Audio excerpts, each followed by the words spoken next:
Урматтуу урматтуу кесиптештер, биринчиден баарыңыздарды ынтымакка чакырам. Нурлан Тургунбаев туура айтат, бирибизге комментарий бербей эле койсок. Экинчиден, президенттин өкүлү эмес сизге кайрылып кетем. Эдил Байсалов боюнча комментарий берип койтат, сөз берилбегенде сүйлөп койтат. Ошол боюнча бир аз тартипке чакырып койсоңор. Мындай туура эмес болот. Эми адилеттүүлүктү учурунда айтпаса болбойт. Туурабы?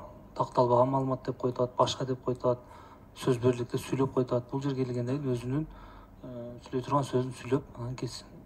Ашыкча сөздөр боло турган болсо, өзүнүн кабинетине барып, же телевидениени чакырып алып айта берсин. Бул жерде иш боло турган жер. Урматтуу депутат. Азыр да сөз бериликте сүйлөп жатат. Бул эмне деген нерсе? Урматтуу депутат, бул Кыргыз Республикасынын жогорку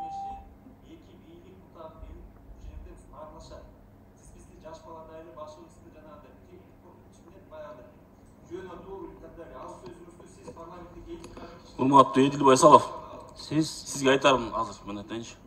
Сизге бияктан баяктамай карап отурам. Бир аз өзүңүздүн этикаңызды оңдосоңуз, мен сизге жердешкиңиз карай айтып атам. Эмиңиз карай айтып атам. Эсиңиз барда этиңиз жыйыңыз. Бияка туруп депутаттарга аргандай нерселерди айтпаңыз. Не деп айттыңыз жаңы эле?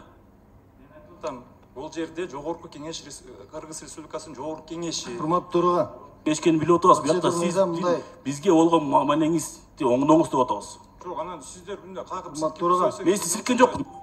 Байкалып айтып атам мен сизге. Дагып, этиңиз барда этиңиз жыйыңыз. Урматтуу кесиптештерим. Не деп айтып атам? Эсиңди жый деп атам. Уланбулбекович. Урматтуу төрага. Ушул министрлер кабинетинин орун